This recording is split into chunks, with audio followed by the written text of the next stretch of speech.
Hello, Hey everybody, it's Des, I'm Julie.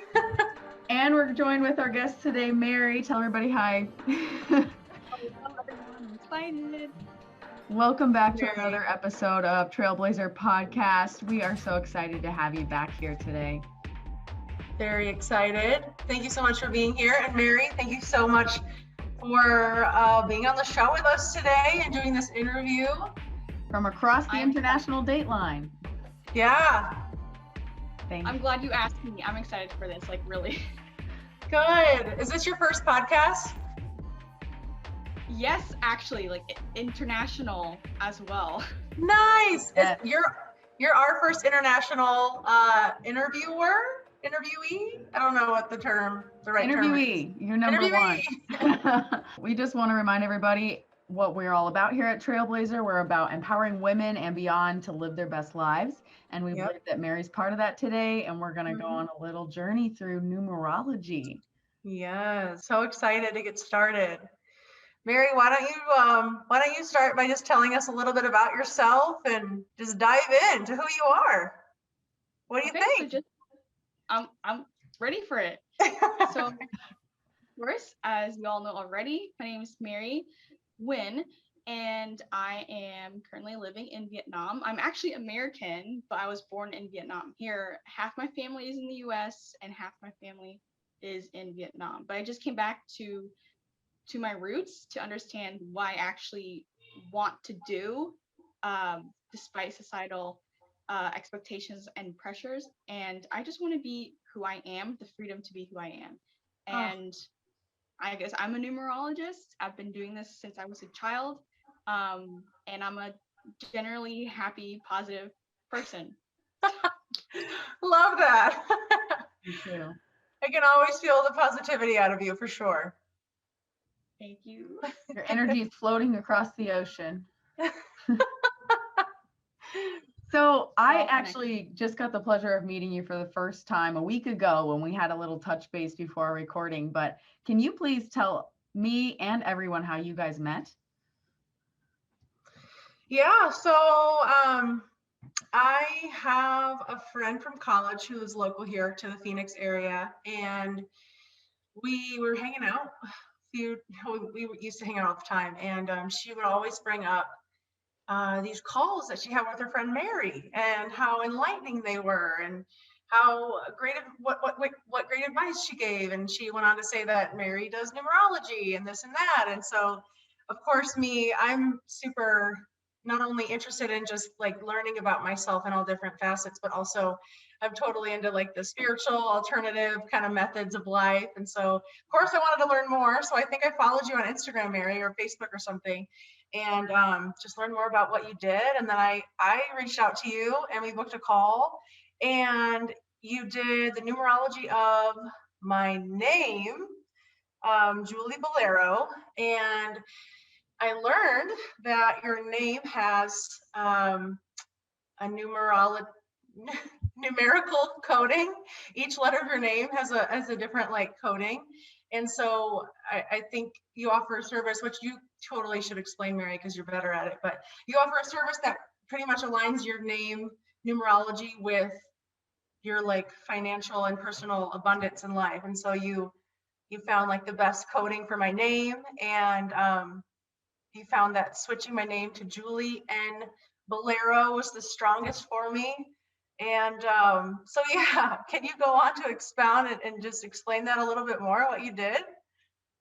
Yes, I will. So name numerology. So for people with their birth name, personal name, or their brand name, that's about half my work. And your name reveals so I'll name 3 components: heart's desire, personality, and expression. There's 3 numbers for each name, 3 main numbers, and it does reveal your actions, what you believe, what makes you happy, what fulfills you inside, as well as your public image. And I've just been studying this for so long, and I'm never like set to this is the answer. So I'm always like open to learning more, and to be even more accurate with it, I'm always studying. And so with names, I help people align their names to their life mission. But it's mostly almost all entrepreneurs, small business owners, online and in person. And so with your name going into that, Julie, Bolero is 731, which is somebody who really values their privacy, maybe a little bit more mysterious, secretive, but on the same time, your personality is somebody who is warm, social, likes to always be on her phone. So it's kind of like a difference between what you feel inside and on the outside. Because inside, like, don't like, just give me my time. Like, I need to reflect in nature, discover, let me be a scholar in what I want to do, and I'll talk to you if I want to. But on the outside, giving this personality is like, yes, welcome, always talk to me. Like, I'm always here socializing. So I felt there was a disharmony with that. So I started plugging in different initials, different lettering, and came to Julie N. Bolero, and we worked on this together. Yeah. We equaled 786. So you still have the 7 in there, which is also on the positive side of 7 is you're very selective and you do work purposefully. Like, you don't have time for every single activity.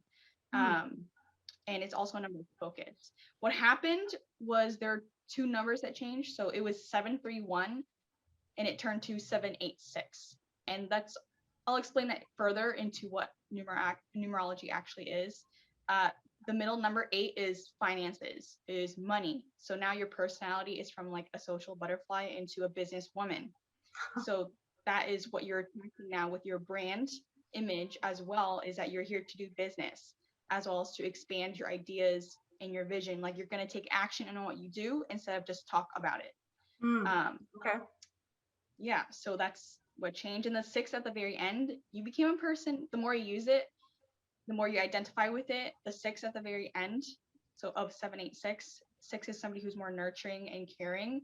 It's still related to social activities, but you're more responsible with your time, and also increase management skills as well. So there's a lot more physical strength, emotional control during the midst of chaos with the new name for your business. So that's what it means.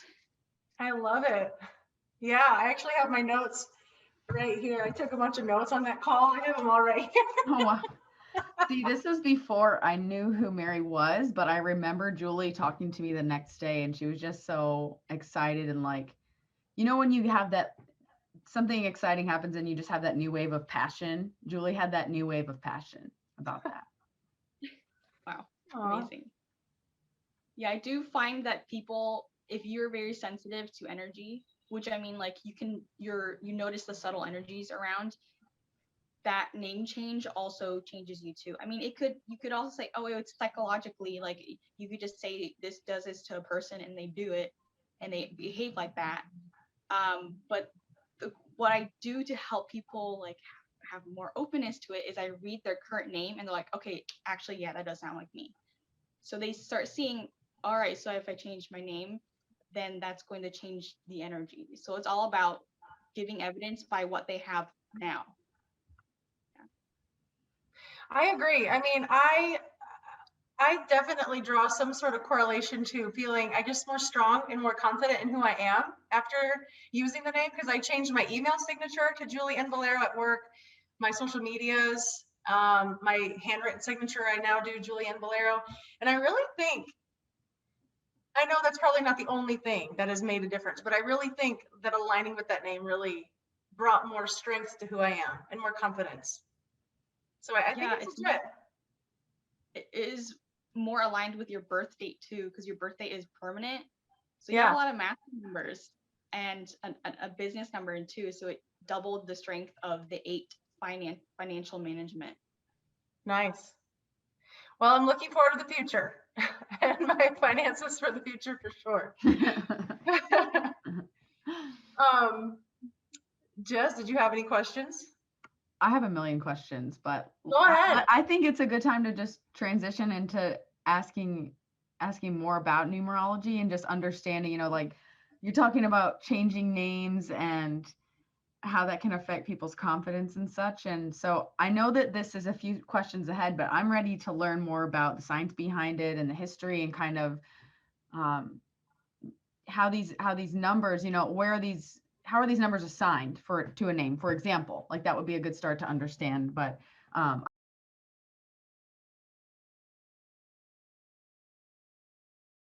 Well, now let's go into the history. Mary, do you want to This go is over the really history and interesting to science and numerology understand where and it talk about rooted some of from, that stuff? giving it more validity to what I'm doing. So with so the word numerology actually wasn't in the English language until around 1907, but numeric systems have existed for centuries. And I'll go into three major systems where it rooted from.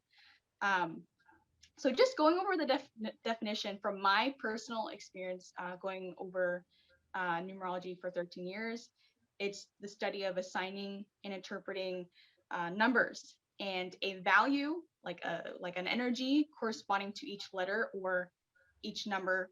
So each letter of the alphabet or each number 1 through 9, as well as 11 and 22. So what I do is I'm always working with calculations, and all these calculations come from your birth date and your name. So it helps me to read your patterns, your cycles, and your timing, even your positioning of where you are. So getting into the three systems, I'm going to start with the Chaldea civilization, which they're around existed around 600 BCE, and Wow. they're at the very end of the Mesopotamian civilization. They were the earliest civilization, and Chaldea was at the very end of it. In Mesopotamia, they've been around for thousands of years. So back to Chaldea, we had Mesopotamian texts that revealed numbers assigned to plants, to stones, to metals, and to plants. And according to their numeric system, letters in the alphabet were assigned a number 1 through 8. And not 9, because 9 for them is it always disappears. So it's sacred. So it's really weird, but that's not the system that I use. But I'll go further into that. So that's Chaldea. Okay. That's the oldest. Then the next it's from a Jewish mysticism called the Kabbalah. So that's Jewish mysticism. It's a series of esoteric teachings. It dated back to biblical times. Okay, and they have a numeric system called gematria, which rooted from the Greek word geometry. Oh. And so yes. So the Jewish teaching of their numeric system rooted from ancient Greece, and for gematria, it's a Hebrew numerological system with where each Hebrew letter corresponds to a number. So it's a tool to interpret the Bible and how God created the universe, but it's used to explain it logically. Next one, the one that's earliest to, not like early to our time, but earliest to our time, is from Pythagoras, which is a Greek philosopher and mathematician from around 570 BCE. That's when he was born. He actually studied numeric systems. He studied Chaldean numerology in Egypt, also studied geometry, culture of ancient Egypt, symbolism of Egypt, and a lot of like rhythm and math for 22 years with priests in Egypt. And he believed that reality consists of a mathematical process, and he claimed that everything around us in the universe can be explained by numbers, usually single digits. And so for him, it wasn't used as for spiritual reasoning. It was used for intense practical aspects, like how to use it every day practically. So from the Pythagoras system, that's what I use. It is the most popular, most widely used in modern numerology today. So that's what I use for your name and everybody else's. Nice. That's the history. I like it. He developed the Pythagorean theorem, right? A squared plus b squared equals c squared. That's the guy, right? Yes. Okay. Nice. I remember that from grade school. Giving more weight to everything here. Sorry, I forgot to say that he's like, so his students label him as like father of modern numerology, father of geometry, father of Greek philosophy and math. So yeah, that's how his students see him, his image. So Okay. he uses just numbers and math and actual, I guess, logical ways to assign meaning to numbers in life is basically what he does, is what I'm understanding, correct? Yes. Okay. And So for then what where, purpose? Like what, I know a question down here is what are the benefits, but what's the purpose of this numerology? And what was the purpose for him and how has that evolved over time to what the purpose is for you and your client? So let's start with so for him, of course, he used it for logical reasoning. And just to show people that everything can be communicated or calculated down to numbers. Everything can be explained by numbers, just for more logic. And he also, of course, he's a philosopher, adding wisdom to it. So I guess in his time, he didn't see it as spiritual. It was wisdom and logic for him. For me, what happened with me, I first discovered it when I was 13. And I was spending a lot of time in the spirituality section in bookstores, especially Barnes and Noble, the U.S. bookstore. they have some good books in that section. Okay, cool.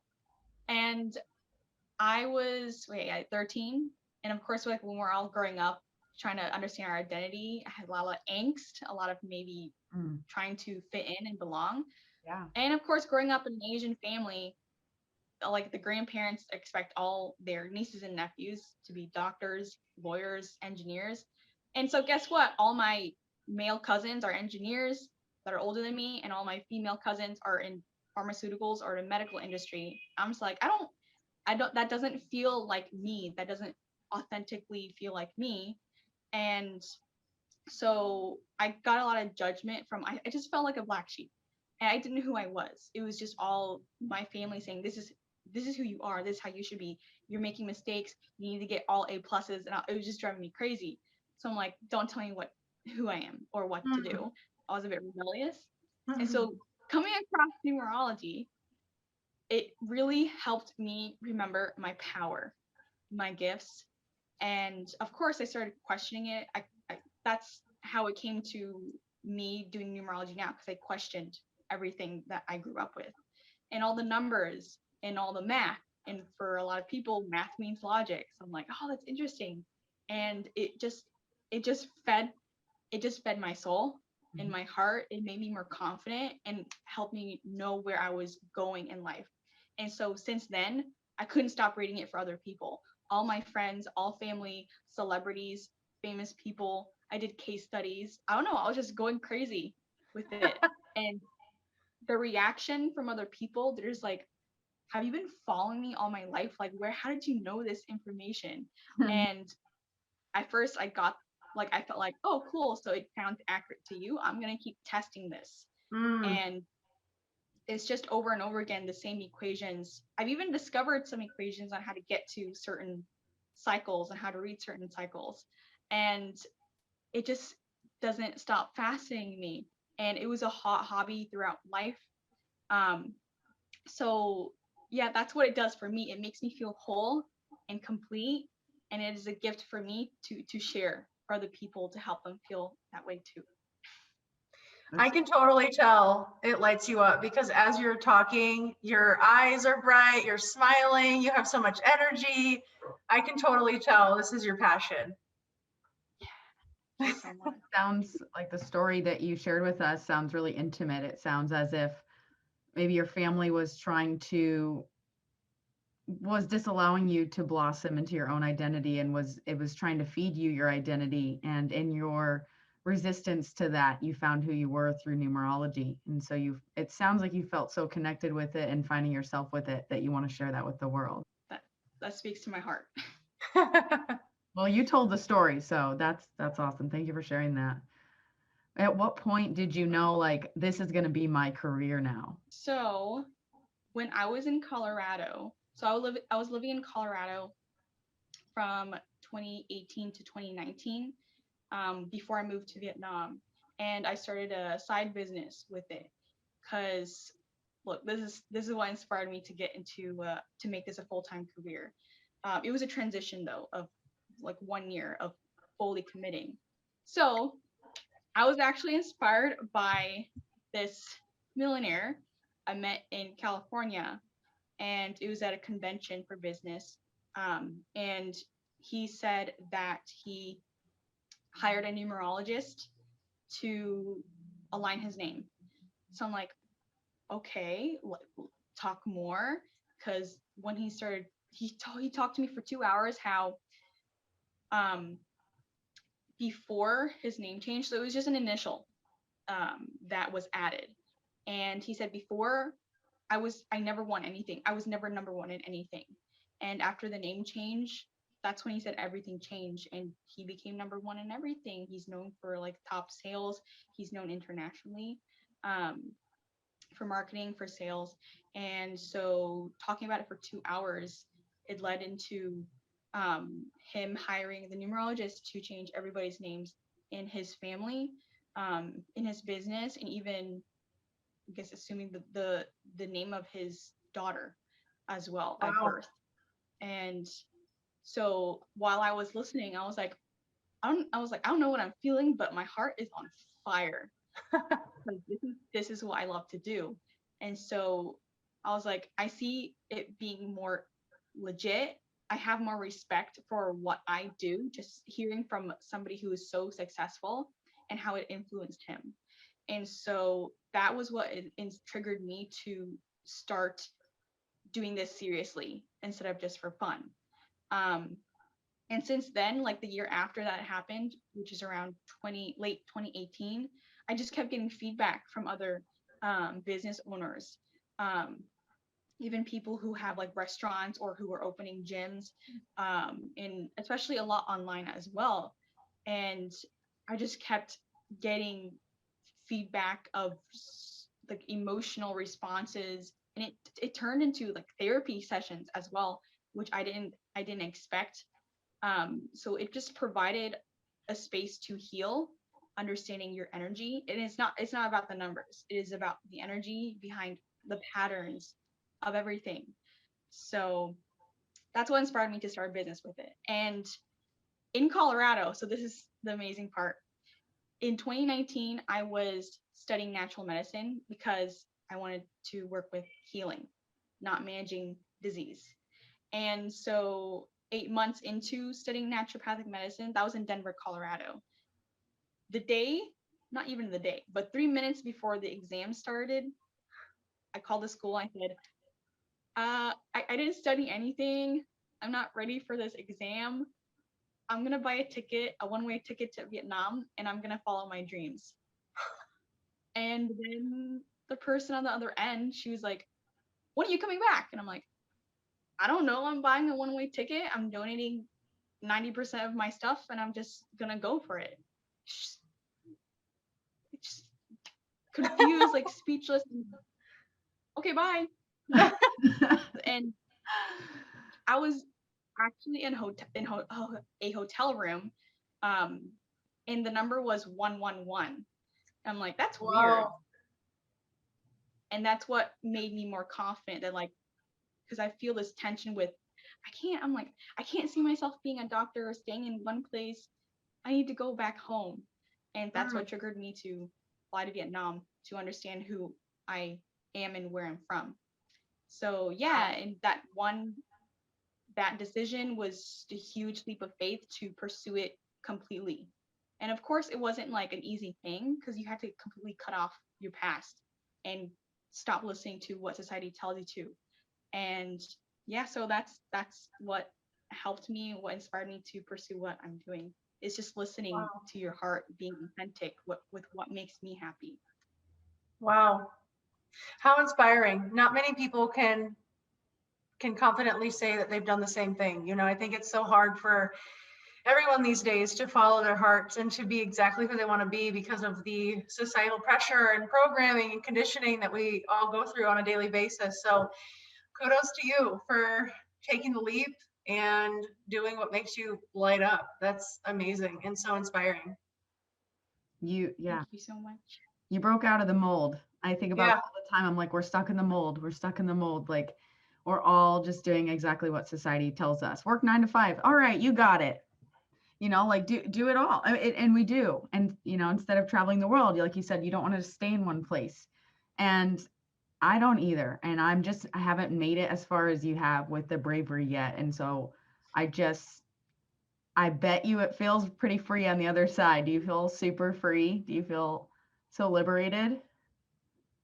I do feel liberated. It's like you've achieved wealth when you wake up doing whatever you want.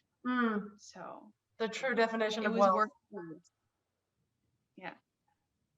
Wow, and I Worth bet the risk. worth the risk, is that what you said? Nice.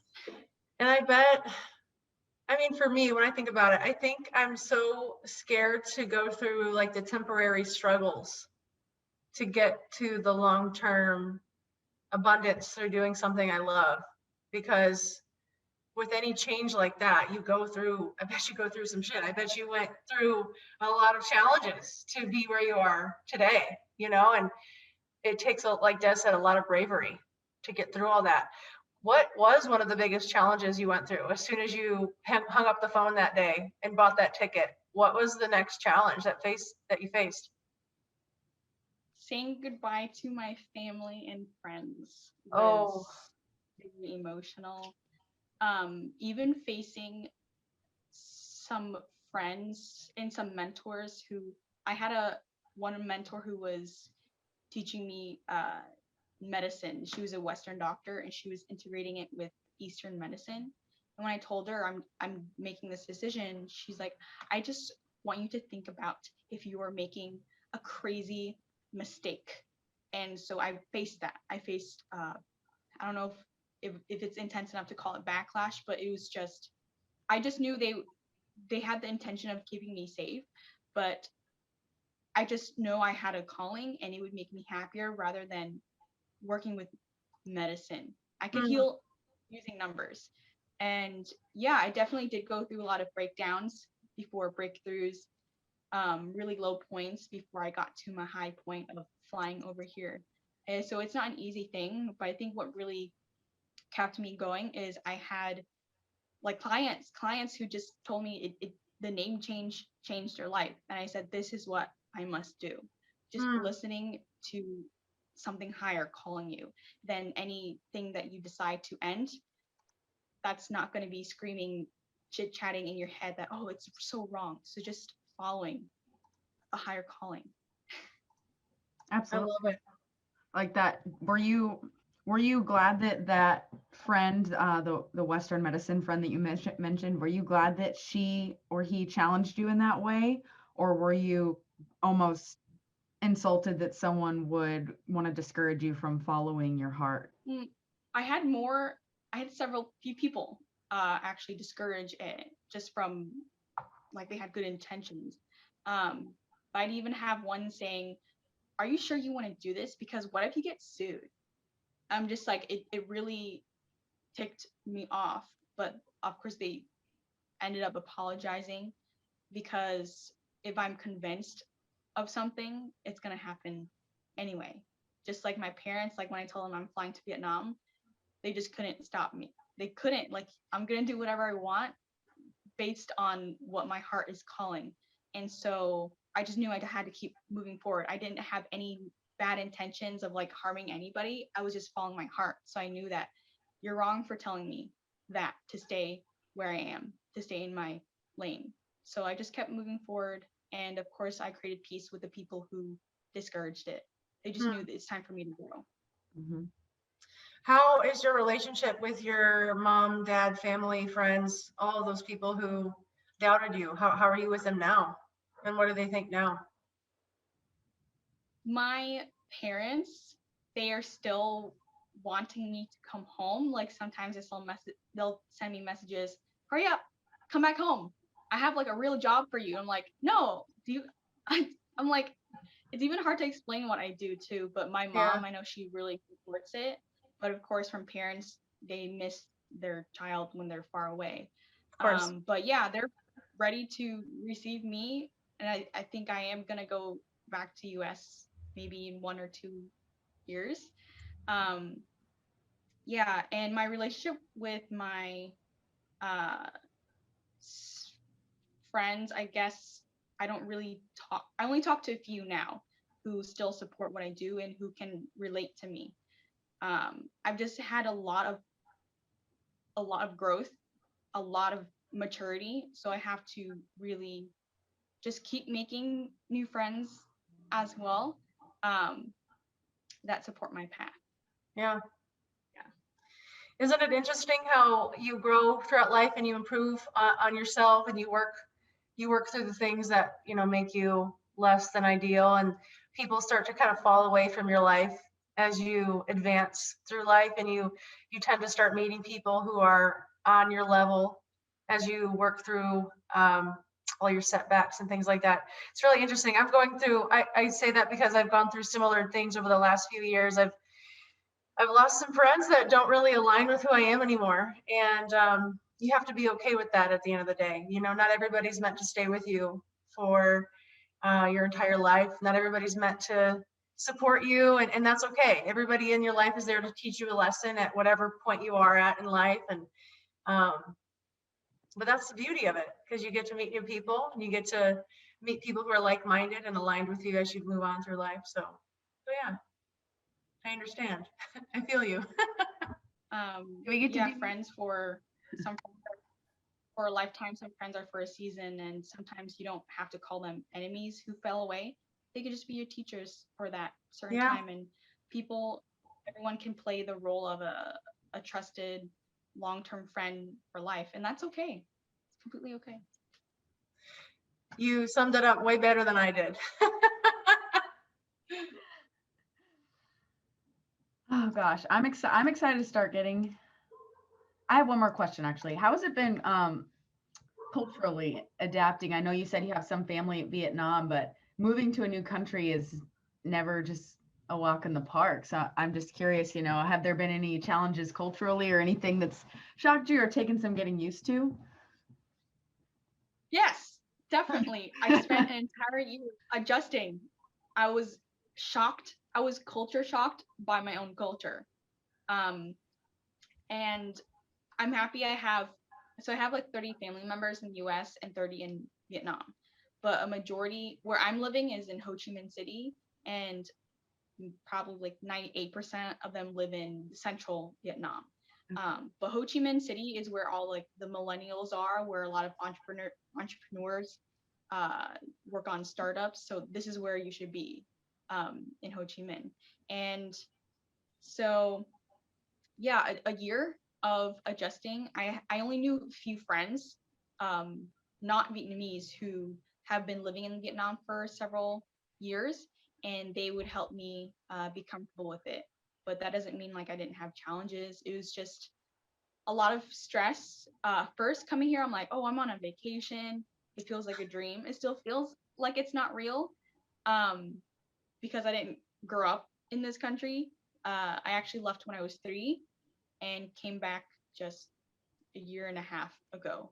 So it was very different from US. It's of course more tropical, warm all year. I've never lived in a huge city before, so that really I had to adjust to that because I'm a nature person. But I have to stay in Ho Chi Minh for the opportunities that it provides. And language. So I was going to ask about when I that. was younger, yeah. So when I was younger, my aunt here, she told me, oh, like when your mom put you and your 3 younger siblings to like offer to put you 4 children into taking Vietnamese classes, you were the only one that rejected it. And just throughout my life, like my younger siblings would speak Vietnamese better than me. I think it's just younger, living in like states and cities where it's majority uh white Americans, I just feel like an alien sometimes. And I've even grown up in neighborhoods where it's like really low income. So I would get bullied by other children who were not my race, and they would just really make fun of me. And then I started rejecting my own ethnicity, my own identity, and I've probably near like self-hatred. And so that's why numerology helped me, like why I got into it more, because I just to accept myself. And coming back to Vietnam, seeing everybody, like almost everybody, of course, majority are Vietnamese, Asian, speaking my language. I used to hate speaking Vietnamese in public in the US, because I'm like, oh, they're gonna make fun of us. They're gonna see us as less. They're gonna see us as intelligent. Even my mom getting on calls, speaking to her Vietnamese friends, I'm just like, Mom, like, don't speak loud. People don't want to hear Vietnamese. So I just had a lot of rejection, self-rejection. And just coming here, I'm just like, everybody's Vietnamese. Nobody's making fun of me being who I am. So it really just made me, coming here, all like even all the stresses, it just helped me accept myself fully even more. That's amazing. And it's so sad. Des and I were just texting about this earlier, about the system of oppression of people of color and minority groups. And you're not alone in that you felt or that rejection that you faced made you want to reject your own culture and ethnicity. I work with a lot of Hispanics in my role, and I hear a lot of my employees who speak Spanish feel the same way. They're ashamed to speak Spanish because they were made fun of it at some point in their life, because they weren't the norm at whatever point they were at. And so it's so sad. It's so sad to hear that, but I'm really happy that you found peace now and you're getting back to your roots and you're learning to appreciate who you are to the core. That's awesome. Thank you so much. Yeah. Yep. More self-love. Yes. We all need some of that, don't we? Yeah. You deserve that. I honestly, of course, we're learning more every day. We're being more enlightened every day, and I am learning just now that people feel uncomfortable speaking their own language. Of course, that makes sense, but I don't think I've ever had anyone express it to me directly, and it's just so interesting because I would never judge someone for speaking another language personally. So it's just so interesting, to be able to understand your feelings and this actually happens. You know what I mean? Yeah. Like, thank you for shedding light on that. And we want to use this platform at Trailblazer to continue to share stories like that, because maybe there are other people who are also just hearing about this like I am, where there are people afraid to or ashamed or afraid or whatever the word is to speak their own language out of fear that they won't be accepted. That's unacceptable. Right. We can do better. I'm sorry that you've been a thank you victim for of that. Oh, it's okay. It's all good now. So the one thing that I really started to appreciate about numerology is the fact that you could actually use numbers and like concrete logic to explain the meaning behind numerology. Because you like have astrology and you have human design and like just tons of other like woo-woo things out there. And unfortunately, a lot of people kind of they just don't believe, or they don't hold any credibility towards those things because they're less logical. But that's the opposite of numerology, because you can actually use numbers, and numbers are a part of everything in our life, like the date, the time, the measurements of something. Like numbers are everywhere. So how have the numbers been assigned certain vibrations, or like what do numbers mean? Can you dive a little bit more into the specifics of the numbers, of each of the numbers that you use? Definitely. So Pythagoras, what I'm studying, a lot of his work was destroyed, was not recorded. So the information was passed down by his students, is passed down. And most of what I learned from numerology are from books, are from practice. So like studying case studies. And yeah, that's from books and self-study. And so let's go over, so what are the numbers? 1 through 9, and 11 and 22.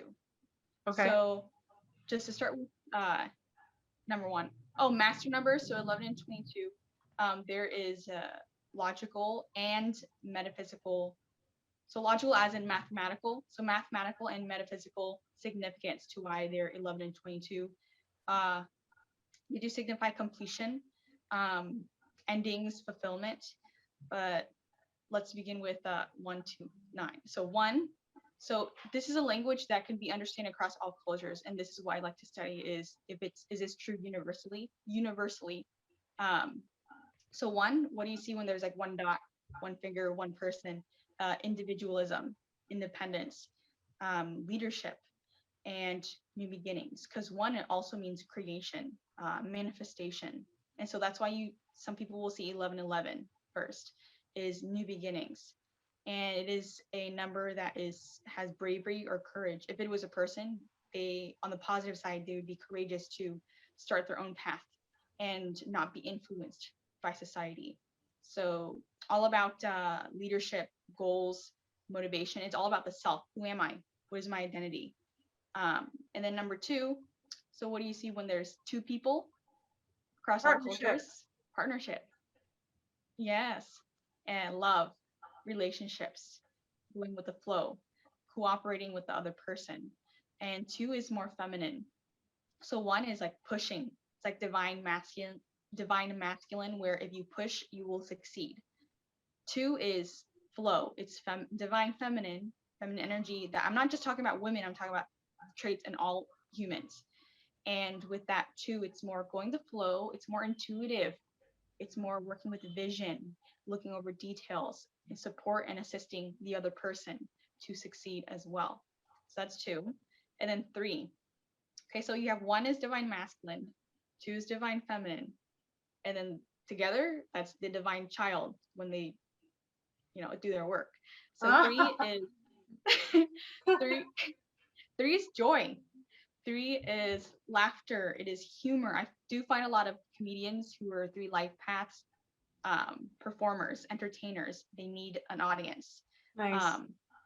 So yeah, 3 is all about just having fun and having a thirst to learn, to socialize with other like children or just friends. So it's the most lighthearted, most joyful number.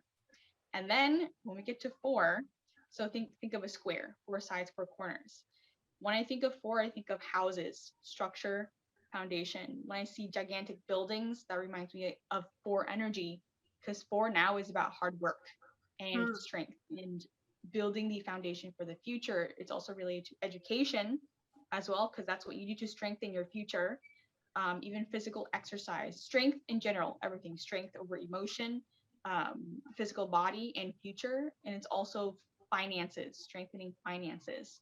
So it is a number that is here to, you succeed by staying in the box, and educating yourself and being dependable and responsible. Then when we get to 5, it's opposite of 4. 5 is high energy. And I'll give you an example of Gordon Ramsay, a chef who's a 5 path. It's high energy.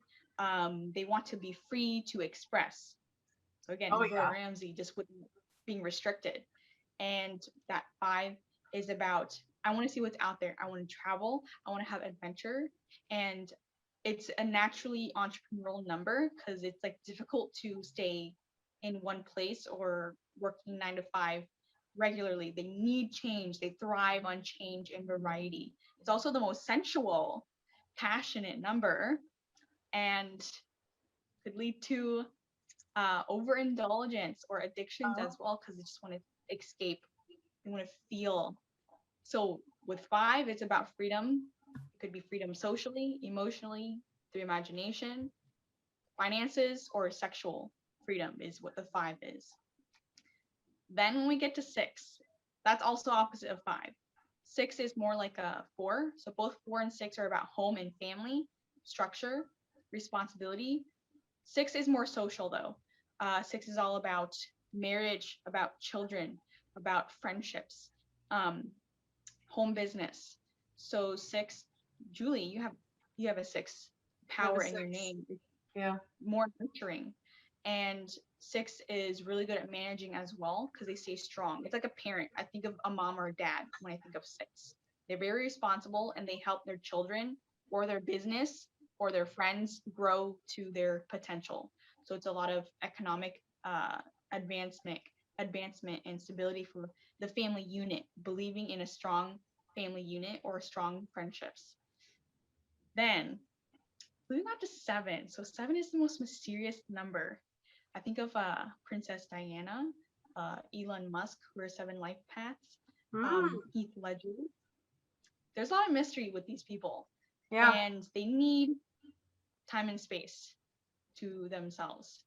And it is a number that really is a private. You have that in your soul urge, Julie, is you're happy when you have space and time to reflect as well as being in nature, because 7 is also about natural beauty, nature. So with 7, it's it's a scholarly, like scientific, spiritual, like students for life number. It is the most gentle number and most mysterious in numerology. And even like numerologists, they still don't understand the 7. It's even repeated in the Bible a lot. 7, on the 7th day there is rest. And there's a lot of mystery around who is the creator, Yeah. what is source, and rest is about returning back to source or universe, or returning back to God or perfection. And it is a number that manifests by attraction rather than force. So it is the most gentle and angelic number. Love that. And then, yes, me too. Moving on to 8. Okay, so this is the money. This is the money number. Out of any other numbers, this is the number that most deals with finances and expanding business. It has there's a lot of strategic intellect with people who have 8s in their charts. If you look at it on the side, infinity, that is karma, as well as death and rebirth. So usually also 8s deal with money, power, authority, influence, control. You just think of a boss or a CEO of a large corporation. That's what they have to work with, like issues, to come into peace with that so they can serve a higher purpose. So example, money and power. So how does a person have a lot of power? That could be influence, like fame. It could be money. It could be a head of a large business or like president. So it's a number that really excels to the top, so they can use their power to serve a higher purpose. Moving on to 9. So 9 has every single number 1 through 8 in it. It is the number of the sage, the humanitarian. It's like the 9, if you're a 9 life path, it's like you've lived all those lives already, 1 through 8, and now number 9's like, all right, I'm at the end of my last life. What can I do now for the world before I leave? So these are people who have a lot of 9s, have a lot of wisdom in their chart. It's like just old souls. Whoever I meet who's a 9, it's just like they're remembering all their past lives. It's like the architect of somebody, the personality type of somebody who's lived many past lives, and they're just remembering it. So it is also a number of spiritual enlightenment. I said in the beginning in Chaldean numerology that they don't use number 9 because they always say it disappears. So relating to that, when I calculate people's numbers, like if you're born 19 something, I can calculate faster if I don't count the 9. It always disappears. So yeah. 2 more numbers. So master numbers, 11 and 22. So 11 is the most spiritually inclined number. Julie has a lot. And it is a number that is also goes with the flow, very sensitive to energy, intuitive. They are here to create peace. They're the peacemakers. They just do not like conflict at all. And it's a number that's really good at supporting other people. And most of the growth of people who have 11s, they have interest in the arts, the music, in one-on-one connection, so they can inspire other people. It is all about, let's work together, let's be partners. So they really thrive on cooperation and partnership, whether that be romantic, friendship, or business. They must have partnerships in their life. And moving on to 22, the last number we're going to talk about. So with 22, it's like similar to traits of 4, which is like structure, building, responsibility. 22 works with the number 2 as well. It repeats twice. And so with that, it is somebody who, if you have 22 in your chart, you work with practical aspects of life in order to build or make society better. It's a very practical number. It is a number that is here to master manifestation. So it's about being down to earth on the ground and having a lot of energy. These are people who have a lot of energy, if you have 22 in your chart, to accomplish fast, and they learn fast. So they're master numbers. And that doesn't mean that they're better than the single digit numbers. It's just different lessons, different gifts. 1 through 9 and 11 and 22. So after that lecture, what do you two think? Mary, my question is, how were these meanings assigned to these numbers? Are there equations? Are these just teachings that have been passed down from Pythagoras? Or how do you know that these numbers have these meanings?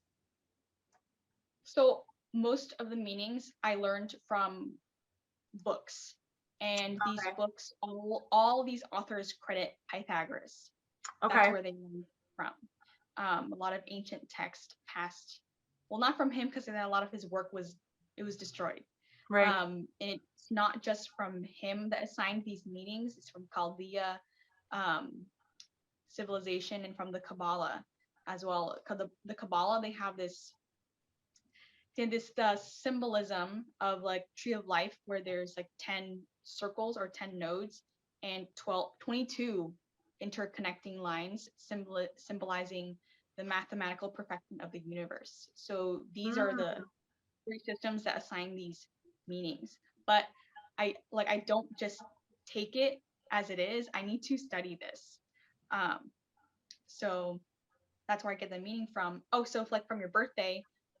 So how I got your life path, Julie. So born, are you okay with me using your birthday? Yeah. Talk about it? Okay. Yeah. So like June 11th, 1992, how I got 11 is you add every single component until a single digit. So June is a 6th month, so I'm going to use 6. And then you're born the 11th, which is, I add that together, which is 2. So far we have June as 6 and the 11th as 2. And then 1992, that's equals 3. down to 23. Oh, 3, yes, 3, because I'm not going to count the 9. So that's 6 plus 3 plus 2, which equals 11. That's how I got your life path number. And if you're going to, I'm going to ask people to remember any number, is your life path number, which reveals your life purpose, the most gifts and the most challenges. But it is the path towards happiness. Do you want me to explain how I got the other numbers too? Or? I do, yeah, but I want you to do Des first. Go ahead and do Des, because I want to see her be mind blown about this. Ready. I better hold this mind on my head. You what? I better hold this mind on so it doesn't blow up. Sorry, it's just having some back pain, so I had to shift my seat. Oh, no worries. Yeah, do Des first. I feel like we've been talking a lot about me. I want to hear about Des. Right, Des. Sit back and relax. I think that's a beat. I feel like I'm in the chair at the office, the therapy office, you know. So comfortable. Let's start. So, Des. So I have, so October 13th, 1992. And so I'm going to give you 3 numbers for your birthday numbers. And then let's go over your epicycle. So I'll explain that when I get there. Your birthday numbers, those are the most important. They're always going to be permanent. So I have to start with that. So there's 3 numbers, Des, that I'm going to read for you. The first one is 4. The second one is 5. And then the last one is 8. So the first number, 4, that's the day that you're born, which is the 13th. 1 plus 3 equals 4. This is how you're perceived at first appearance, and that's your day-to-day approach. It doesn't necessarily mean, oh, this is how you are inside. It is just first layer of appearance. So 4 is related to structure, like I said, foundation, strength. So at first appearance, you may seem like somebody who is physically or emotionally strong, like you hold your ground. It is a very down-to-earth person. It is a person that does more than they talk. Like, if I say something, I'm gonna do it. It's also a dependable, responsible person who they have a powerful analytical mind. And usually I see people who, if they have 4s in their charts, they're good at managing or management. It's all about learning to succeed by following routine, following step-by-step systems in order to succeed, as well as to endure challenges. That is the 4, a day-to-day approach. It also, securing your finances is what you really value, like securing finances, securing health, strength, education. It's also a person that if you're going to talk about something, if you're going to debate about something, you usually have evidence for what you say. It's also a number that plays devil's advocate and say, like, let's see this other side so you can make the right decision. Okay. That is her. Oh my gosh, that is Des. So far, almost every time we have a conversation, she's like, I just want to play devil's advocate. I'm just going to play devil's advocate. I want to be the devil's advocate. Like every single time. That is her. So much of this so far is pretty spot on. So I'm like, oh, okay. Take it easy, Mary. I'll try to hold back. You're doing no, great. really. Low. So the next number is 5, which is your attitude, and that's your month and your day combined until a single digit. So that's 10th, and then the 13th. So yeah, so that's, I'm gonna take out the 0. So that's 1 plus 1 plus 3, which is 5, attitude. This is the next layer of getting to know you. Your attitude number is just, that's how you approach life in general. And this is how people view you when they're talking to you. Day number is just first appearance. What do you look like? And then attitude is, oh, so this is what you're like when we're having conversations. 5 is high energy person. 5 attitude is somebody who they value freedom. Independence is really important to them, and as well as mobility. So what I mean by mobility is just the freedom to move, either physically, like travel, either with finances, either socially, emotionally, or sexually. 5 is a very sensual and passionate attitude. So when people are talking to you, they feel your energy. It's like a dynamic movement. You like movement, change, variety, might get bored easily. But 5 is all about having the freedom to express who they are without being restricted. It's also a really good number to start something entrepreneurial. For example, this podcast, just having the freedom to move, being flexible. It's a person who's also, 5 is flexible, 4 is not. So it's good you have that balance. So that's how you see life, is freedom, being a free bird, being a free spirit, and just not being chained down to anything. So that's your attitude. Did you and Julie have a call before this? Huh? I said, did you and Julie have a call before this? No. Are you? Are you? She's saying it's accurate. It's super accurate. It's totally does. I'm trying not to. Let me just put my jaw back. You just wiped it. Okay.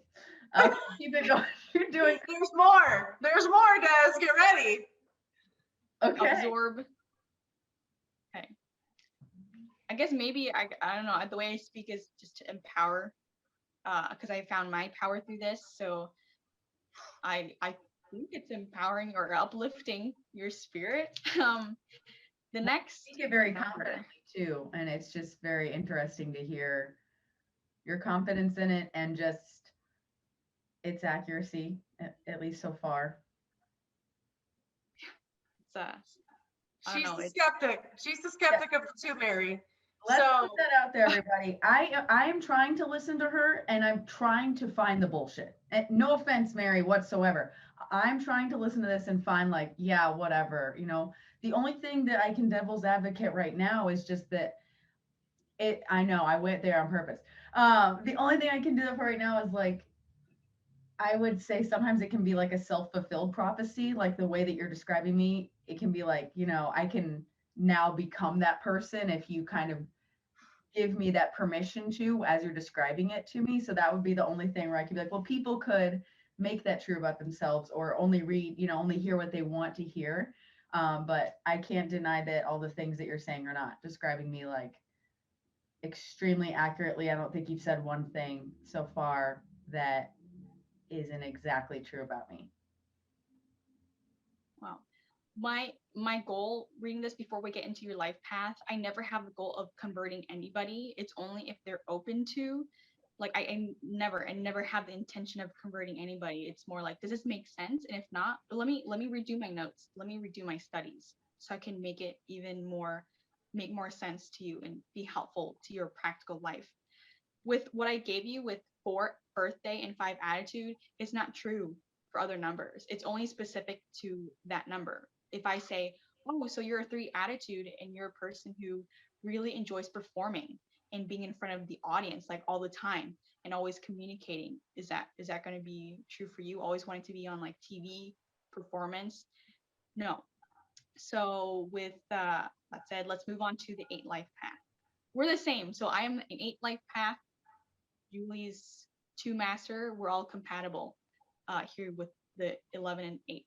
So with the 8, that is a number that has the most authority out of any other numbers. So 8 is here to create financial abundance, starting with financial security. So financial abundance and to share their wisdom, to be generous and to work to make great income while serving a higher purpose or to serve a purpose. And throughout the success of an 8, they will have hard lessons, like hit their head hard. And that's why you see the infinity sign of karma. So for example, most of your issues are going to revolve around money, around your own power, around authority, around how you influence other people, and about control. So just going over into that. Let's go with money. What are your beliefs about money? Do you think it is related to greed, to exploiting other people, or do you think it is something to use to help others, to give you freedom? And with control, do you think that control is an evil thing? Do you let people treat you with a lack of respect, or do you take control and you step in your power? Authority, do you resent authority? And if you do, you're resenting your own authority. And as well as influence. 8 is very influential because it expands. So with that 8, what are you going to do with how you influence other people? Are you going to, let's say, get into selling drugs, and then you're going to influence your friends around to like, oh yeah, like I see you making so much money, I want to do this too. That's a negative influence, and that's going to hit you really hard. And usually 8s, they get caught easier than other people because it's an expanding energy and people do notice. And there's a karma symbolism, that's the energy of it, to keep you in check of your power, of your money.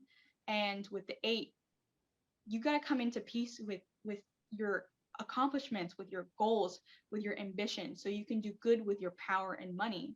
And on the positive side of the 8, they are being generous. They're sharing their wisdom, their time, or their money.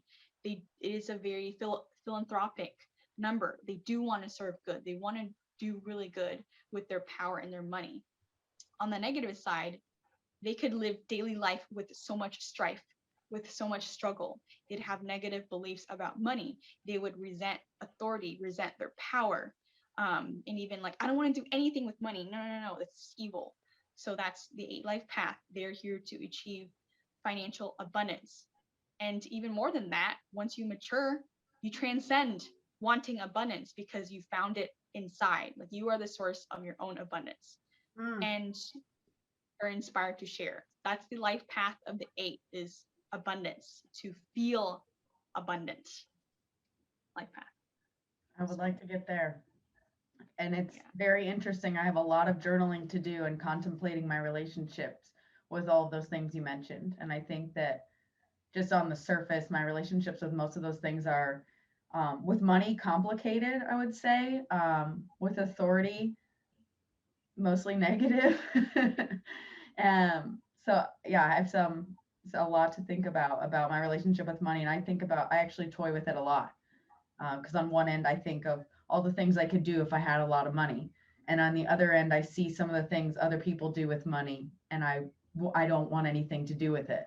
So I think that was really interesting that you described kind of the polarization of it, because it feels very polarizing to me. Wow. It's some people can like say, oh, that's a negative thing if an 8 life path is greedy. It's not. I don't label anything negative, positive. It's all one experience for your growth. And I feel like what makes life meaningful is your challenges, are the struggles that make it meaningful. Because if everything was easy, what's the point? What's the point of like living Right. then? Like just yeah. You don't learn anything then. No. So yeah, those are that's Des' 3 major life members. We talked a lot about Julie's as well, having both 11 birthday, 8 attitude, and 11 life path of a master 11. Do you want to just add because I'm missing some parts that I read for Des but not for you. I can go over what's going on both your years after Julie's birth reading. Yeah, let's do it. Okay. So for Julie, she has double 11. So that's 11 birthday. And of course, that's being born on the 11th. So I'll read it for the life path and the birthday. Okay. So 11, first appearance, that's what you're like. And then attitude 8. Oh, so this is what you're like when I'm talking to you. And then when they really get to know you, your core is 11 again. So there's a lot of symmetry, a lot of balance with it. 11 repeating twice. So you really are really strong with 11 energy. I can also speak about you using number 2 because 1 + 1 = 11, but it's a master number. I'm not going to reduce it. It's very special. So with 11, that is the master number. It's because it's intense with the double numbers. And so 11, they tend to be spiritual teachers, or they illuminate. They're spiritual illuminators. And so with the 1 in there, you're working on feeling secure with yourself, because 1 is about identity.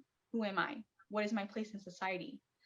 The gifts of 11 is you're using art or music or one-on-one connection to inspire people. It has the potential to change the consciousness, human consciousness. And the positive, I said I didn't use positive or negative, but I'm just trying to make a point. Yeah. The positive of 11 is they're here to use their artistic or spiritual gifts to inspire others on their path. So it is the most spiritually inclined. And it's just anything to do with the spirit. It's anything that has to do with above society. Like, let's say society teaches you with their ads. It's good to have a lot of stuff, to be materialistic. Your value is in how much you own. But the 11's like, really? Is that what we teach people? So I find a lot of people who have 11s, they're very attracted to like any interests that involve us to grow and to evolve human consciousness. And with the negative side of 11 is they follow what everybody else is doing. And if they fall very hard. So the master number, potential to succeed, as well as the equal amount of intense pressure to fall down. And if 11, they have a lot of vitality. And if they don't express it, it can turn inward and lead to addictions or self-abuse or doing illegal activities. They have to really work with accepting themselves and their creativity. And if they're too afraid of judgment, for example, 11s, they work really hard to be accepted by their peers. And that's just following what society wants them to think. But you're here to create your own path as well, while learning to cooperate with other people. Because it's always like two heads are better than one, 11. And most of your growth is going to be involved in partnerships, to cooperate, to get involved in teamwork. It's not a number that's meant to be a loner. You got to work with people and work with a team to create peace on this planet. These are the peacemakers. So you have a lot of that. That's your path to success, is to use your gifts to inspire other people to see differently or think differently or live a different lifestyle that inspires them. The 8 attitude, we know what 8 means because I read Des's 8 life path. That's your attitude when people talk to you. When people talk to you, you have interest in business, in finances, in expanding your projects to work with a bigger vision, somebody who's goal oriented, but also here to come into peace with money beliefs, with the beliefs about their own power and about authority. So that's your attitude of an 8. Usually people with 8s, actually not usually, but all people who I find that have 8s, they get into investments, or they eventually do when they're like older and they have enough money. So yeah, it's also with the 8, you got to learn to be above the illusion of money, because some people have a lot and they don't give at all. And some people have very little and they feel inspired to give. So it's all about finding the abundance in you. Those are your birthday numbers, Julie. It's good. Wow. Refresh. Okay.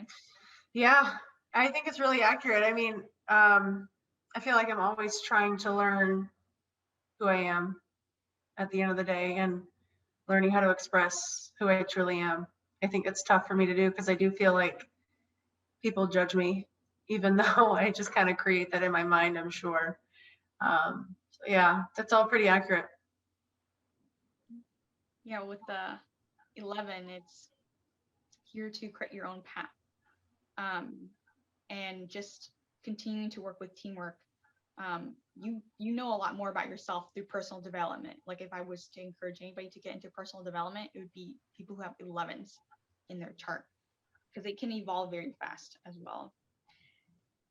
Next thing is going over what's happening this year for both of you. And this is calculated from your birthday number.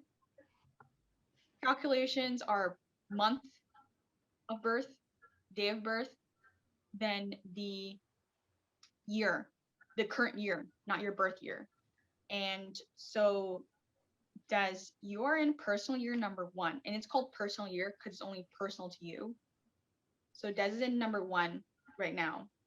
Julia's in number 4. So let's go over Des. So Okay. 4, Des, you're going, so according to Pythagoras, the numerology system, he also does epicycles, so yearly numbers. Des is going through new beginnings right now this year. So that means she's in the divine masculine energy of hers. She has to tune into that to succeed. What happened was last year was endings, a lot of endings. You could have absolute bliss and joy. You could have absolute grief and sorrow in the number 9 year last year. This year is you're reinventing yourself. It's all about, who am I? What do I want?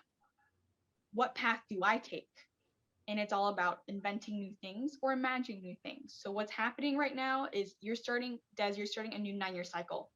It's not a new chapter in your life. It is a new book in your life of 9 chapters.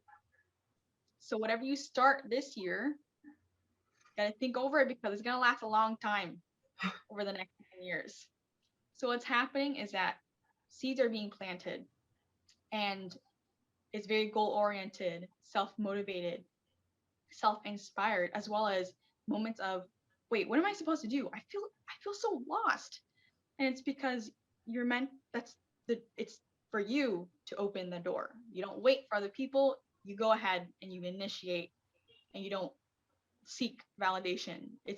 Everything is going to revolve around your decisions. That's in the masculine year of goals. It's all goal oriented. Don't expect to notice all the results this year, because it's all about planting seeds in the dirt over the courses of the next 9 years, which we can go over on a personal call. That is when your seeds are being sprouted and you're planting them and you're watering them.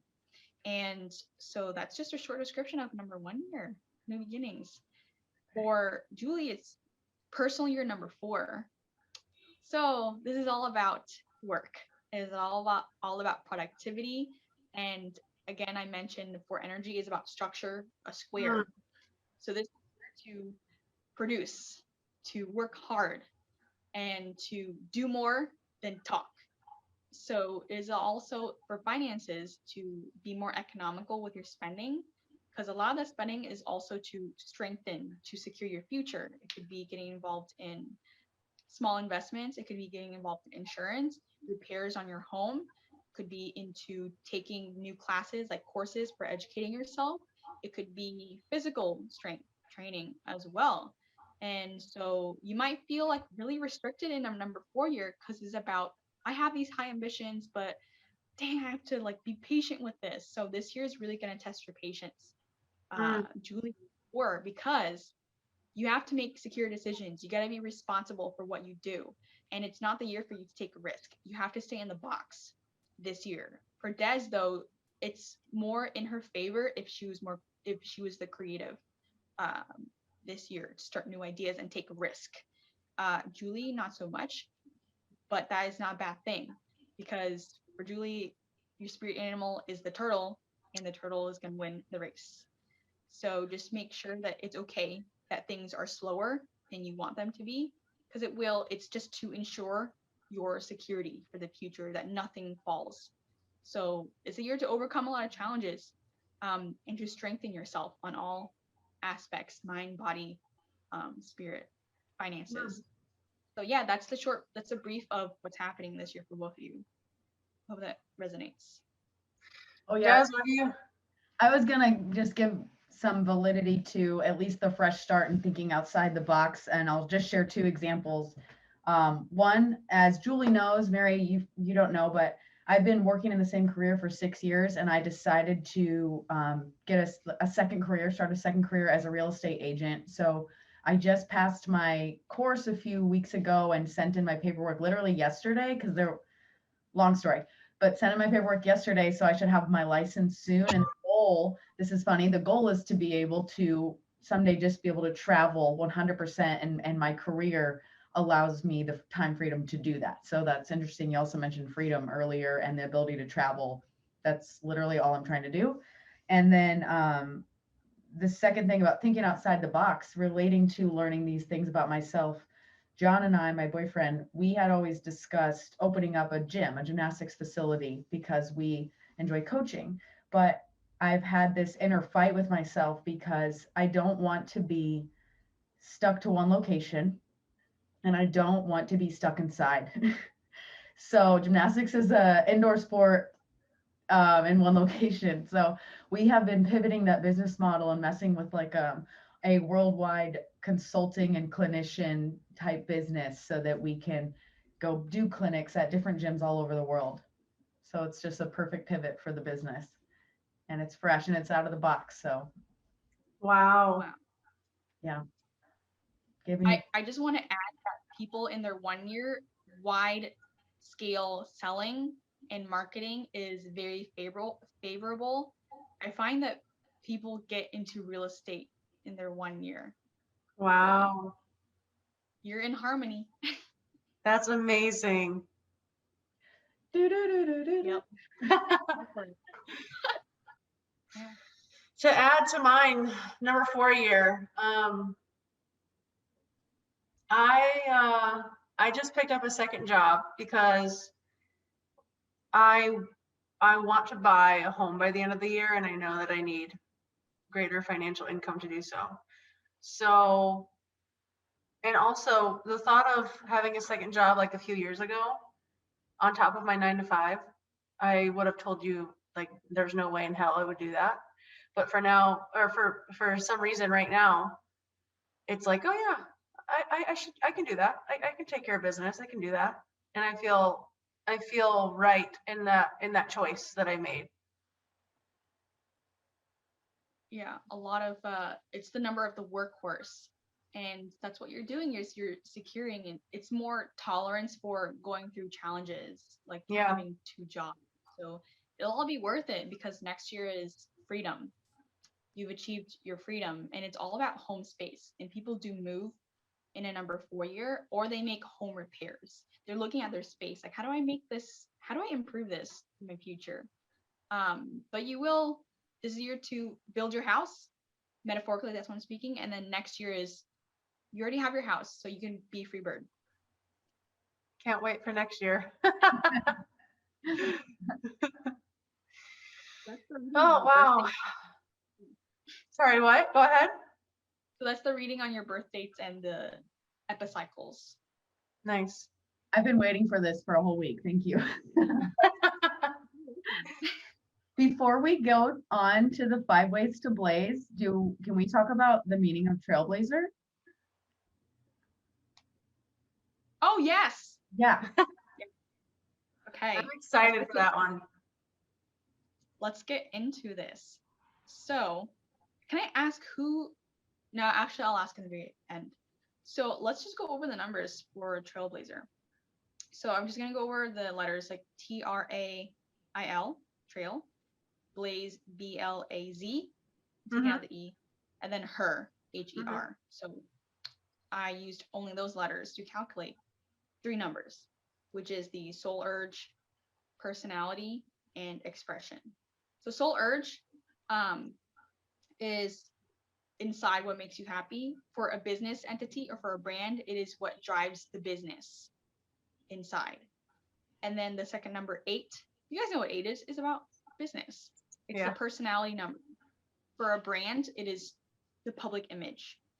And then the last number is 6, which is the total power or the total expression of the business as a result of the soul and the brand image.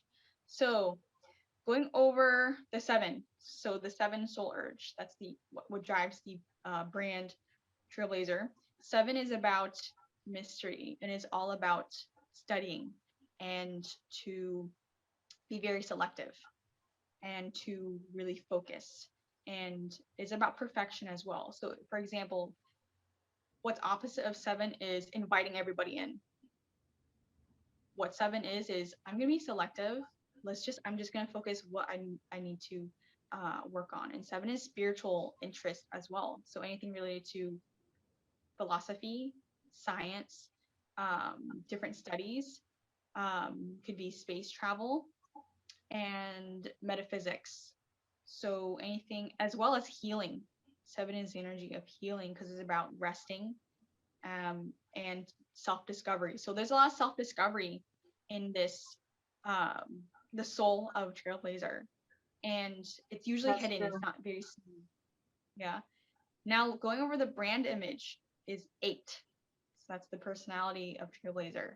And 8 is, it demonstrates strength, physical strength, as well as there's a lot of strategic intelligence being shared with his personality. So you're seen to others as a brand that has control, a brand that has authority over something, the power to influence. Is also karmic as well. So you got to remember, let's say you bring somebody who's going to be a racist, and that's going to really hit you hard.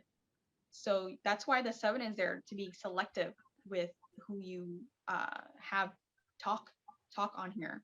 So with the 8, yeah, there's a lot of authority, and you're meant to be using your influence to serve a higher purpose. And 7 is also related to higher purpose as well. So this is really, yeah, a lot of responsibility with service to others. And then the number 6 is the total power of Trailblazer. 6 is nurturing. There's a lot of motherly energy here to nurture, to help people personally develop. So 6 is about personal development. It is about evolving. It is about seeing people at their highest potential. And 6 is also related to nurturing your friendships, nurturing your business connections, to create trust and to bond with others. So again, 6, they thrive when they have a strong unit. And there's also networking in number 6 because it's about let's commit to these people. So what if they come on again? Let's create nurturing relationships that we can still have in the future. So 6, with that power, it's let's do the right thing. Let's do the right thing. Let's talk about truth. Let's talk about justice. Let's talk about healing, and let's teach groups of people. Let's teach communities on morals, on virtues, and to help people grow together. So that's the energy of Trailblazer. Does that resonate? Wow. Yeah. Well, I have a few things about number 7. You said about being selective. I think one thing that resonates was we wanted to have a community of like-minded people who also want to live their best lives and be their best selves. And I think that we're selective in that those are the kind of people we want to surround ourselves with, and we don't want to surround ourselves with people who aren't interested in being their best selves and living their best lives and just constantly growing. So I felt like selective was a good word to describe it, even though I hadn't thought of it in that way before. And then also talking about just growth and within the podcast, I feel so much like a lot of what Julie and I do in writing the episodes and in recording the episodes, it's very therapeutic. I think for you too, Julie, but very therapeutic for both of us. And sometimes we have breakthroughs like live while recording, and just we're working stuff out, or as we're reading through all this content and putting stuff together and doing our research, we are like texting each other with these wild breakthroughs that we're having. And so I think we did this podcast partially for ourselves, and partially because we wanted to connect with people who are feeling the same way, and hopefully in us taking the responsibility of doing the research and doing the work and sharing the stories and being vulnerable and making a production of it could help other people as well. Yeah, and that's where that motherly kind of nurturing side comes in, because we really do want our listeners to feel better about who they are after listening to one of our episodes, and we want to help heal people. So, Virtual hugs. Virtual hugs, right? Look at that mother over there. So motherly. But wow. Yeah, no, I think that is all scary accurate. And I didn't even realize it. I'm glad it made sense. Yeah, so it's just the power is in awareness. It was going to continue going on that path anyway. I didn't even have to read your personality, your birth date, your name. It was just you can going on that path anyway. But the power is awareness.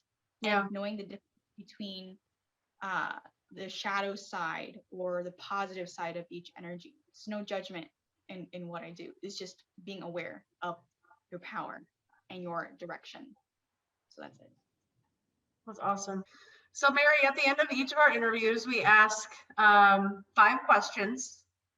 You can answer in any way that you feel is accurate, but we're going to fire them off. We're going to get started and fire them off. Yeah, do you want to go first? Sure. All right, are you ready, Mary? Did you buckle up? I'm ready. I'm buckled up. Okay. Number 1, what's your favorite tool for learning?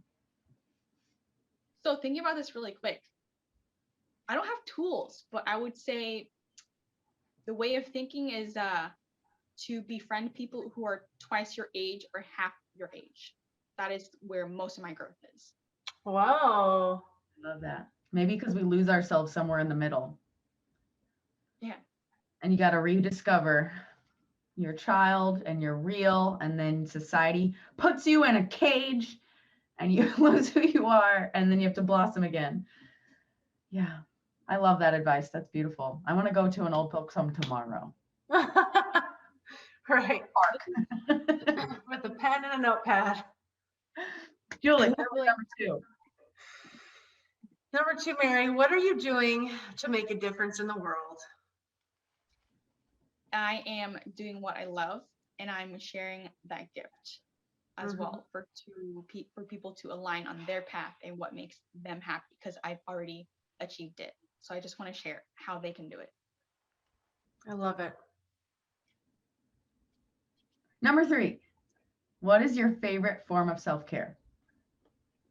So it's a following routine. I think it's very underestimated how following a healthy routine that creates the foundation for your future. So just like 4. So for example, getting to bed early, waking up early, as well as eating healthy, journaling, all those basic things. That is what is going to increase your endurance and healthy and lifestyle. So it's following a healthy routine. Is there a 4 in your in your numerology for your birthday? Are you very structured? I have a 3. It's like joy, like communication on performance. I have 8, life path, which is about money. Of course, you know that. And number 1, which is to be different. Dare to be different. Ooh. And that's how you broke out of the mold. We need to borrow a little bit of your ones. Right. All right. Number 4, Mary, how do you celebrate your success? To share with my friends and family and then just spend a day out. Nice. Okay. Last one here on Trailblazer. What inspires you to be your best self? Watching superhero movies. And my favorite is Wonder Woman. Oh. She inspires me to stay on my highest path and to keep doing good for this world. No, really, like when I watched Wonder Woman, I cried 20 times, like in secret, like of how much she inspires me in the first movie. Well, Mary, this has been so enlightening and so inspiring, and we really appreciate you taking time out of your life to interview with us at Trailblazer. We're so excited to have you on, and I know I learned so much. I know Des did. I hope the listeners, I hope that you're able to glean something as well. And so, Mary, if anybody were to want to schedule a call with you or get their numerology done by you, where can they find you? How can they contact you? So the easiest would be my Instagram, which is at Miracles with Mary, and there's 2 underscores. So miracles underscore with underscore Mary. You can also email me at miracleswithmary@gmail. Okay. And just message like I'm interested in a call with you or a consultation, and we'll go on from there. Awesome. And I love it. I also have free resources on YouTube for numbers and for law of attraction too. So just search Miracles with Mary on YouTube. There's a lot of manifestation videos. What? We didn't even have you around for a manifestation episode. I know. Oh no, it's okay. Maybe we'll do manifestation part 2 with another interview with Mary. I was going to ask about it earlier, but we just didn't have the time. So maybe part 2. Mary, we did an episode on manifestation a few weeks ago, and so it'd be great to have your input on that maybe for round 2. I also wanted to talk about repeating numbers today. I forgot to ask. Yeah, let's talk about that because that's important right now for a few minutes. So yeah, let's do it. Okay. So Julie, what's your specific question about repeating numbers? Do they have a spiritual or metaphysical meaning when you see them? Okay. So I can talk about my personal experience and then with others. Okay. So first, 11/11 came during high school, middle teen years, and it followed me everywhere, and I was really annoyed with it. I didn't know what it meant. I just did personality numbers. So I'm like, why do I it's driving me crazy. And I started seeing them right after I watched the movie The Secret. Okay. Manifestation movie. Yeah. And I know you're too familiar with that. And I talked to this really, really financially successful person in that conference too in California. The same time I met like the millionaire who used numerology to change his success. So the other guy, I was talking to him about, and this guy got his name changed as well. So I said, hey, I know you. I want to talk to you about numbers. He's like, okay. And at first I was intimidated, but it was the power of numbers that connected us. And so he was saying how like, yeah, like I use numerology, changed my name, my baby, like my baby's name too, to like look over the numbers of it. And he was talking about, we talked about 1111. I think I brought that specifically up. And he said, yeah, people usually see 1111 and it's the first sign of awakening. And then you see other numbers and it means different things to everybody. I'm like, oh my God, this millionaire guy also believes in numbers and synchronicity. And it just I just had more respect for what I do because of that, because of their physical success based on understanding the spirituality of numbers. So back to 1111. I've gone through, like, I've made many videos, live streams about what 1111 means. Yes, usually the first sign of awakening. Why? Is one in numerology is related to new beginnings, creation, manifestation. It is about planting seeds for the future. It's also a number that is not influenced by society, but they have to really believe in who they are and their abilities to create a new path. So when that repeats like 4 times, I don't know why it's clock on the clocks, but it's everybody knows that we use clocks in times. So I guess it's just a physical representation, a physical reflection of what's going on inside. I don't believe like, oh, all these things outside of me, it proves to me that this is a spiritual world or I'm awakening to something. No, it is a mirror of what's happening inside. So when I see synchronicities of numbers, it's just reflecting what's happening inside. So 1111 is go for it. That's the sign when I see 1111 is that you are taken care of, you're being watched over. I know people call them angel numbers, and some people will see a crazy ton of them. I don't teach what's it called, it's like when you walk under a ladder then you believe that you'll have bad luck. What are those called? I don't talk about superstitions, but I like, so like 1111, like I know Julie said something about people will say like I look for them. No, when I was in high school, I didn't know. I was annoyed by seeing them all the time. And I guess it starts with somebody who is aware, or they're starting to wake up to something bigger that's going on instead of believing in everything that your parents and your teachers tell you to do. It is also being aware that you're co-creating your life, you're manifesting your life, and your energy is reflecting it. And if that's scientific, we're all made of energy, of atoms, subatomic particles, which are smaller than atoms, and we're always communicating. So you being aware of these subtle energies, there's synchronicities happening all the time, signs happening all the time. It just reflects how aware you are, that everything is perfect as it is, and that it's okay where you're going, and to just go for it. So that's my summary of 1111, or repeating numbers. I love that. I see them all the time. I'll see, the only one I don't see often is 777, but I see 111, 222, 333, 444. I see them all the time. And I don't think I'm looking for them. Like I will literally like touch my phone screen to reveal the time and it's like 333. I'm like, oh, hey, what's up? Or like I'll be driving down the highway and somebody will switch lanes in front of me and their license plate has 555 in it. I'm like, oh, hey, I see that, I got you. I do feel like it's a sign I'm on the right path, or whatever I was thinking about, or whatever decision I just made, it provides me with confidence that I made the right decision, or I'm like I said, I'm on the right path, or maybe a thought I had was like, oh yeah, you're onto something. Keep going with that thought, or something like that. So I see them all the time. So I just wanted to know if you had any other insights. So thank you for sharing that. Of course. Des, do you see any repeating numbers? I don't. And this would be one where I would, I'm glad you kind of said, you called out that it's a reflection of what's inside, because obviously, like, if you want to buy a red car, you're probably going to see a bunch of red cars on the street all the time. You're thinking about it. It's top of mind, whether it's conscious or subconscious, it's there.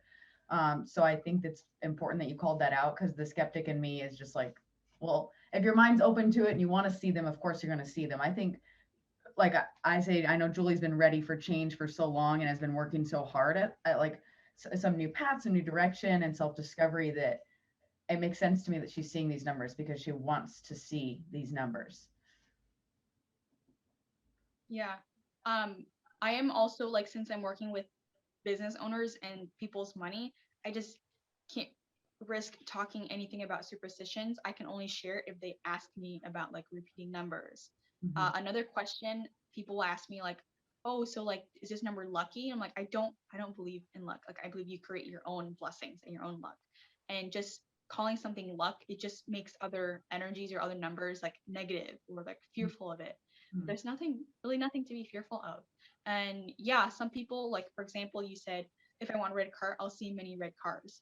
And you can't just use, like, let's say psychology. Like, I've had a friend say, like, you're just looking for 1111. I'm like, I wasn't. I don't know what it means. And the simplest answer is, it's just a reflection of what's going on inside. Yeah. So that's, oh, and Julie says something about not seeing 777. I start seeing it when I'm doing long distance travel. So from like Iowa, where I was raised, Iowa to Colorado, and Colorado to Vietnam is when 777 pops up so much, and it's related to purpose, long distance travel, and doing spiritual work. Wow. So okay. That's what I mean. Julie, you got to get out. I know you haven't been to another country yet, right? I have not. No. You out there in the world. I need to get a passport for sure. Yes, you do. Maybe we can come visit you, Mary. Yes. Yes. I would love that. Do it. That would be so awesome. Have you two been to Southeast Asia? No. Okay. The only thing expensive are the plane tickets. But once you get here, everything is a third of US price. Like, if you want to get a taxi, you can get on a bike and pay 20 cents to go like 20 minutes farther. You can pay $2 worth of Vietnamese worth of $2 for a meal that is going to make you super full. That's like Thailand as well, like Indonesia. Yeah. It's so abundant here. So yeah, you'll really enjoy it, and it's very friendly, and that's why a lot of expats or foreigners, when they choose a country to teach in, they'll say like, oh, I only plan to be in Vietnam for 1 or 3 months. I just ended up staying for 3 years. So you'll be welcomed, especially Americans in Vietnam, Thailand, Indonesia. Yeah.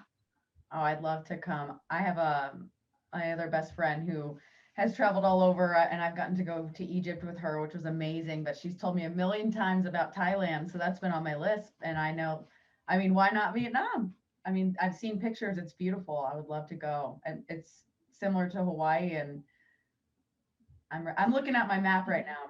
I'm ready to fly. Set it as a goal within what? Yeah, you'll make it if you keep writing it down, and then, I mean, it's possible. So it'll happen. Yeah. It definitely will. Well, Mary, this has been an absolute pleasure, and I've learned so much, and I so appreciate your time and your knowledge and your wisdom and your expertise in the field of numerology. It's been so great to learn from you. It has, and I wish we had 8 more hours, but I really know the hours that you did give to us, and I know that we'll be doing this again. Yeah. I literally feel like time has not existed this entire conversation. I don't know why. I feel like we just started, but it's been like almost 2 hours. That happens for like every call. They're just like some kind of vortex where only the present exists. Like, yeah. I think really enjoy something so much, or if something speaks to your heart, your mind is not, it's not there to like analyze everything. It's just, when you speak to somebody's heart, they're less likely to analyze because it resonates with them so fast. And yeah, I really enjoyed this call too. I had even more energy sharing what I know, and it doesn't feel like 2 hours. Yeah, it's crazy. I love this kind of stuff. So I literally could talk all day about this kind of stuff. So you're right. You spoke to my heart. We'll do it again soon. Hey, can you tell us how to say thank you in Vietnamese? Yes. So how you say thank you in Vietnamese is cảm ơn. Gam an? Cảm ơn. Like you have to pronounce it like cảm Gam? ơn. Gam an. I sound Gam like, an. I sound like Siri. Gam an. Thank you so much, Mary. Cảm ơn. Gam on. Gam an. Come on. Oh my gosh. Okay, Mary. Thank you so much again. And we will talk to you soon. You guys find Mary at Instagram, miracles_with_Mary, and Facebook, Miracles with Mary, no underscores, and miracleswithmary@gmail.com. So please reach out to her, get a reading, get as enlightened as I am, and we will see her again very soon. Thank you so much. Thank you. Thank you, Mary. Have a good rest of your day. You too. Have a good night. Thanks. We'll see you. Bye. Bye.